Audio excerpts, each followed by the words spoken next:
Hello दोस्तों, आप सभी को हमारे यूट्यूब चैनल अभिनव क्लासेस में मोस्ट वेलकम है दोस्तों। तो दोस्तों ये वीडियो है बिहार दरोगा एसआई प्रैक्टिस सेट नंबर आपका 203 नंबर का प्रैक्टिस सेट है दोस्तों। इससे पहले आप लोगों को 202 प्रैक्टिस सेट इस टॉपिक के ऊपर मिल चुका है। इसमें दोस्तों 50 क्वेश्चन आंसर डिस्कस करते हैं, जिसमें आपका जीके होता है, इसके बाद जीएस होता है और करंट का भी अच्छे खासी पार्ट्स में इसमें शामिल करता हूँ। और ये ऐसे सीरीज है दोस्तों, एग्ज़ाम तक इसको कंटिन्यू रखेंगे दोस्तों। और इसमें हम टारगेट रखे हैं कि एग्ज़ाम से पहले आपको 10 लाख क्वेश्चन करवा देंगे, क्योंकि अभी तक में देखिए 10,000 प्लस से ऊपर क्वेश्चन जा रहा है। तो दोस्तों ज़रा सा भी स्किप नहीं कीजिएगा ये वीडियो का, एक एक क्वेश्चन आपके लिए इंपॉर्टेंट है। हो सकता है यही क्वेश्चन आपका एग्ज़ाम में आ जाए, इन्हीं में से दो चार क्वेश्चन आ जाए तो आपका बहुत ज़्यादा बेनिफिट होगा। पहला क्वेश्चन दोस्तों स्क्रीन पे आ चुका है। यहाँ पे आपसे पूछा गया है कि सार्वजनिक पद का अधिकार कैसा अधिकार है। सार्वजनिक पद का अधिकार कैसा अधिकार है। तो देखिए यहाँ पे चार ऑप्शन इस तरह से दिया हुआ है, ठीक है ना। आपको राइट आंसर बताना है। तो इस क्वेश्चन का जो राइट आंसर है दोस्तों, नागरिक अधिकार जो है ये सार्वजनिक पद का अधिकार होता है, ठीक है ना। यहाँ से आपका बी ऑप्शन सही है। बढ़ते हैं आपका 2 नंबर क्वेश्चन पर। नेक्स्ट यहाँ पूछा गया दोस्तों आपसे 2 नंबर का क्वेश्चन है, विदेश भेजे जाने वाले विभिन्न संसदीय प्रतिनिधि मंडलों के लिए व्यक्ति का नामांकन निम्नलिखित में से कौन करता है। जो विदेश जाता है संसदीय प्रतिनिधि मंडल, उसका नामांकन कौन करता है। तो ये करता है दोस्तों लोकसभा का अध्यक्ष। कौन करता है? लोकसभा का अध्यक्ष करता है। डी ऑप्शन यहाँ पर सही है। बढ़ते हैं 3 नंबर पर। नेक्स्ट यहाँ पे 3 नंबर का क्वेश्चन पूछा गया आपसे, और 3 नंबर का क्वेश्चन ये रहा कि निम्न में से किसी संसद संसद सदस्य न होते हुए भी संसद को संबोधित करने का अधिकार है। यानी कि संसद का सदस्य न हो फिर भी वो संसद को संबोधित कर सकता है। तो ऐसा कौन कर सकता है? तो ऐसा कर सकता है दोस्तों आपका भारत का अटॉर्नी जनरल। ऐसा अधिकार है अटॉर्नी जनरल को। इस क्वेश्चन का यहाँ पे बी ऑप्शन सही है। दोस्तों अगर वीडियो पे पहली बार आए हैं हमारे चैनल पे, तो चैनल को सब्सक्राइब कर लीजिएगा दोस्तों, और बेल आइकन प्रेस कर लीजिएगा ताकि सबसे पहले आपको इस तरह के एजुकेशनल वीडियो का नोटिफिकेशन मिलते रहे।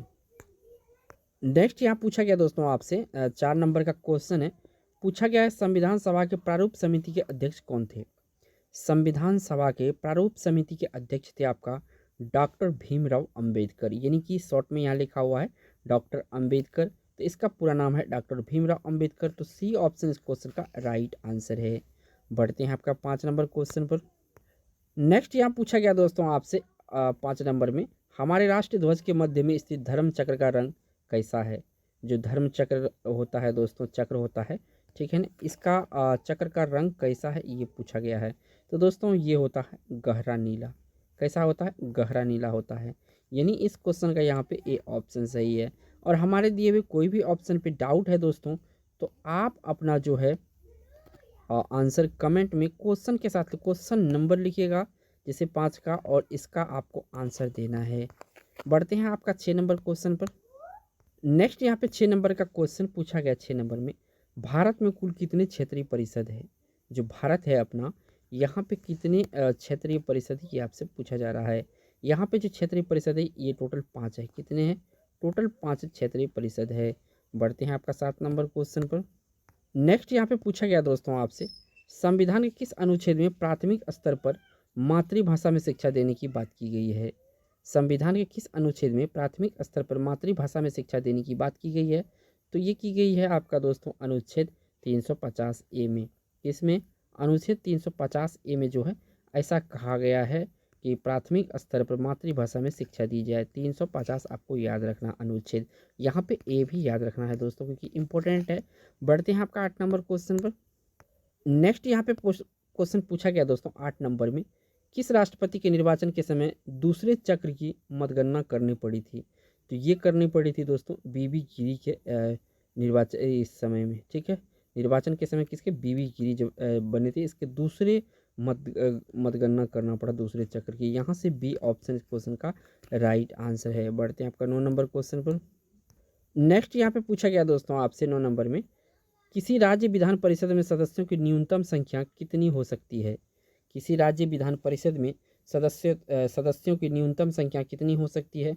तो सदस्यों की न्यूनतम संख्या दोस्तों 40 हो सकती है। कितनी हो सकती है? 40। न्यूनतम पूछा है, यानी कि मिनिमम जो है ये 40 हो सकती है, इससे कम नहीं हो सकती है। तो इस क्वेश्चन का राइट आंसर होगा 40। नेक्स्ट यहाँ पे पूछा गया दोस्तों आपसे, निम्न में से कौन संघ सूची के अंतर्गत नहीं आता है। इनमें संघ सूची के अंतर्गत नहीं आता है। तो यहाँ पे जो लोक स्वास्थ्य है दोस्तों, ये संघ सूची के अंतर्गत नहीं आता है, ये आता है राज्य सूची के अंतर्गत। किसके अंतर्गत? राज्य सूची के अंतर्गत आता है। नेक्स्ट यहाँ पे पूछा गया दोस्तों आपसे 11 नंबर का क्वेश्चन है ये, राष्ट्रीय विकास परिषद का गठन कब किया गया था। राष्ट्रीय विकास परिषद का गठन कब किया गया था। यहाँ पे आपको 4 ऑप्शन दिया हुआ, आपको राइट आंसर देना है। तो राष्ट्रीय विकास परिषद का जो किया गया था, गठन किया गया था, ये किया गया था 1952 ईस्वी में। कब किया गया था? 1952 ईस्वी में किया गया था। इंपॉर्टेंट है ये जो क्वेश्चन है, ये मोस्ट रिपीटेड है, ठीक है ना। बढ़ते हैं आपका 12 नंबर क्वेश्चन पर। नेक्स्ट यहाँ पे पूछा गया दोस्तों 12 नंबर का क्वेश्चन में, राज्य लोक सेवा आयोग के सदस्यों का कार्यकाल कितने वर्ष का होता है। राज्य लोक सेवा आयोग का सदस्यों का कार्यकाल कितने वर्ष का होता है। तो ये कार्यकाल होता है दोस्तों आपका 2 वर्ष के लिए। कितने के लिए होता है? 2 वर्ष के लिए होता, 1 मिनट से 2 वर्ष के लिए, 6 वर्ष के लिए होता है। कितने के लिए होता है? 6 वर्ष के लिए होता है। यहाँ पे आपका सी ऑप्शन में गलती से थोड़ा सा कन्फ्यूज हो गया था, लेकिन यहाँ पे जो राइट आंसर होगा ये आपका 6 वर्ष हो जाएगा। यहाँ पे 6 वर्ष सही हो जाएगा, ठीक है ना। बढ़ते हैं आपका नेक्स्ट क्वेश्चन 13 नंबर पर। नेक्स्ट यहाँ पे पूछा गया दोस्तों आपसे 13 नंबर में, शारदा एक्ट किसके कार्यकाल के दौरान पारित किया गया था। जो शारदा एक्ट है किसके दौरान, किसके कार्यकाल में ये पारित किया गया था। तो ये किया गया था दोस्तों आपका लॉर्ड रिपन के समय में। कब? लॉर्ड रिपन का शासनकाल था। किसका शासनकाल था? रिपन का शासनकाल था। इस समय जो है शारदा एक्ट पारित किया गया था। नेक्स्ट क्वेश्चन यहाँ पे पूछा गया आपसे 14 नंबर में, पील कमीशन के सिफारिश के बाद भारतीय सैनिकों तथा यूरोपीय सैनिकों की संख्या अनुपात कितना रहा। तो ये अनुपात रहा था 2:1, ठीक है ना। भारतीय सैनिक तथा यूरोपीय सैनिक के, यानी 2 भारतीय होगा तो 1 यूरोपीय होगा। अगर यहाँ पे 4 भारतीय होगा तो 2 यूरोपीय हो गया। तो इस रेशियो में दोस्तों ये पील कमीशन की सिफारिश हुआ था। बढ़ते हैं आपको 15 नंबर क्वेश्चन पर। नेक्स्ट यहाँ पूछा गया दोस्तों 15 नंबर में, किसने कहा था कांग्रेस याचना करने वाली संस्था है। ये कहा था किसने? तो ये कहा था दोस्तों बिपिन चंद्र पाल, यानी पाल जी कहा था क्या, कांग्रेस याचना करने वाली संस्था है। नेक्स्ट यहाँ पे पूछा गया दोस्तों आपसे 16 नंबर क्वेश्चन में, सर्वप्रथम स्वराज्य शब्द का प्रयोग किसने किया था। जो स्वराज्य शब्द है दोस्तों, इसका प्रयोग सबसे पहले किसने किया था। तो ये किया था दोस्तों आपका दयानंद सरस्वती। किसके द्वारा किया गया था? दयानंद सरस्वती। इनके बारे में एक याद रखिएगा, तो ये आर्य समाज का स्थापना किया था, ठीक है ना। बढ़ते हैं आपका, और ये जो राजा राम मोहन राय, ये आपका ब्रह्म समाज का स्थापना किया था। नेक्स्ट यहाँ पे पूछा गया दोस्तों आपसे 17 नंबर में, सुलेखन क्या है होता है। जो सुलेखन है ये क्या होता है। तो जो सुंदर हस्तलेखन होता है इसी को सुलेखन कहा जाता है या सुलेख कहा जाता है। तो इस क्वेश्चन का यहाँ पे ए ऑप्शन सही है। नेक्स्ट यहाँ पे पूछा गया दोस्तों आपसे, थोड़ा सा ये मैसेज आ गया, ठीक है। सिंधु घाटी सभ्यता के दौरान अग्निकुंड का साक्ष्य किस स्थान से प्राप्त हुआ है। सिंधु घाटी की सभ्यता के दौरान अग्निकुंड का साक्ष्य कहाँ से प्राप्त हुआ है। तो अग्निकुंड का जो साक्ष्य है दोस्तों, ये प्राप्त हुआ है आपका हाँ, कालीबंगा से। कहाँ से हुआ है? कालीबंगा से हुआ है ये आपका। तो इस क्वेश्चन का राइट आंसर आपका बी ऑप्शन सही है, कालीबंगा। नेक्स्ट यहाँ पे पूछा गया दोस्तों 19 नंबर का क्वेश्चन है, कठोर उपनिषद किस वेद का उपनिषद है। जो कठोर उपनिषद है किस वेद का उपनिषद है। तो ये है आपका साम वेद का उपनिषद। किसका उपनिषद है? साम वेद का उपनिषद है कठोर उपनिषद। बी ऑप्शन सही है। नेक्स्ट यहाँ से पूछा गया दोस्तों 20 नंबर में, किस प्रसिद्ध शासक ने कलिंग को मगध के क्षेत्र में मिलाया था। किस प्रसिद्ध शासक ने कलिंग को मगध के क्षेत्र में मिलाया था। तो यहाँ पे देखिए 4 यहाँ पे आपका शासक दिया हुआ है, और कलिंग को जो है मगध क्षेत्र में मिला लिया था। तो ऐसा किया था दोस्तों आपका महापद्मनंद, यानी सी ऑप्शन इस क्वेश्चन का राइट आंसर हो जाएगा। बढ़ते हैं आपका 21 नंबर क्वेश्चन पर। नेक्स्ट यहाँ पूछा गया दोस्तों आपसे 21 नंबर में, किस अभिलेख में गौतमी पुत्र सतकर्णी का विजय उल्लेख है। तो किस में है दोस्तों? यहाँ पे 4 ऑप्शन है, आपको राइट आंसर देना है। तो यहाँ पे जो नासिक अभिलेख है इसमें इसका उल्लेख मिला है, ए ऑप्शन यहाँ से सही है। बढ़ते हैं आपका 22 नंबर क्वेश्चन पर। नेक्स्ट यहाँ पे पूछा गया दोस्तों 22 नंबर का क्वेश्चन है, जिल ए इलाही की उपाधि किस प्रसिद्ध शासक ने धारण की थी। यहाँ पे जो पूछा गया है जिल ए इलाही की उपाधि। तो जिल ए इलाही की उपाधि जो धारण की थी ये था दोस्तों बलवन। कौन था? बलवन था। यानी इस क्वेश्चन का सी ऑप्शन सही है। बढ़ते हैं आपका 23 नंबर क्वेश्चन पर।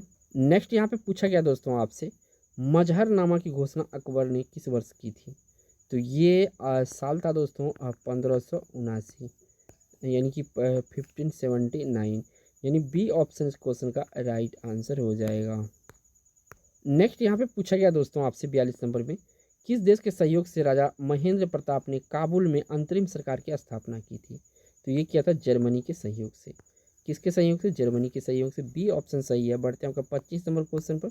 नेक्स्ट यहाँ पे पूछा गया दोस्तों आपसे 25 नंबर का क्वेश्चन है कि प्रथम बार अलग पाकिस्तान के निर्माण का प्रस्ताव कब पारित किया गया था? तो ये जो प्रथम होता है एक कोई भी क्वेश्चन के लिए इम्पोर्टेंट होता है।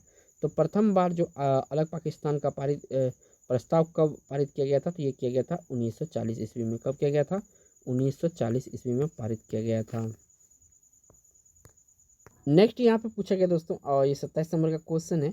ये आपका जो क्वेश्चन है ये मैथ का क्वेश्चन है। मैं यहाँ पे सॉल्व नहीं कराऊंगा दोस्तों, क्योंकि सॉल्व कराने में टाइम ज़्यादा लग जाएगा और इस मोबाइल से जो है इसमें सॉल्व कराना भी आसान नहीं होगा। तो मैं फिलहाल इसका आंसर आप लोग को बता रहा हूँ। आप लोग जो है कि इस क्वेश्चन को सॉल्व कर लीजिएगा। बहुत ईजी क्वेश्चन है, थोड़ा सा इसमें जगह ज़्यादा लेगा इसीलिए। तो यहाँ पे इतना जगह में सॉल्व नहीं हो पाएगा। तो इस क्वेश्चन का जो राइट आंसर होगा 27 का दोस्तों कहता है 1 kg मिश्र धातु में तांबा की मात्रा कितना होगा यदि मिश्र धातु में 32% तांबा है और 40% जस्ता है? तो देखिए पूछा गया है कि किसी मिश्र धातु में तांबा की मात्रा कितना, यदि मिश्र धातु में इतना तांबा 32% तांबा है और 40% जस्ता है। तो देखिए 1000 का करना क्या है आपको, 1000 का जो है ना मिश्र धातु में तांबा कितना है 32%। तो यहाँ पे 32 कर देना है और बट्टे में यहाँ पे 100 कर देना है। डबल जीरो से डबल जीरो यहाँ पे कट गया, 320 इस क्वेश्चन का राइट आंसर है। बहुत ही छोटा था सॉल्व कर दिए, लेकिन बड़ा बड़ा क्वेश्चन यहाँ पे मोबाइल से करना संभव नहीं होता है। तो ये छोटा क्वेश्चन था। बढ़ते हैं आपका 28 नंबर क्वेश्चन पर। नेक्स्ट क्वेश्चन दोस्तों, और ये क्वेश्चन है 28 नंबर का। पूछा गया एक निश्चित राशि पर 12.5% की दर से 2 वर्ष के चक्रवृद्धि ब्याज तथा साधारण ब्याज का अंतर क्या है? तो आपको जो फार्मूला लगाना राशि क्या होगा, आपको जो फार्मूला लगाना है वो मैं बता रहा हूँ। डी बराबर होता है, ठीक है ना, पी इंटू आर स्क्वायर अपन में कितना होता है 100 का स्क्वायर, ठीक है ना। ये आपको अप्लाई करना है। आपको जो राइट आंसर निकलेगा इसमें दोस्तों, इसमें जो राइट आंसर निकलेगा सी निकलेगा 2880, यानी सी ऑप्शन क्वेश्चन का राइट आंसर हो जाएगा। बढ़ते हैं 29 नंबर क्वेश्चन पे।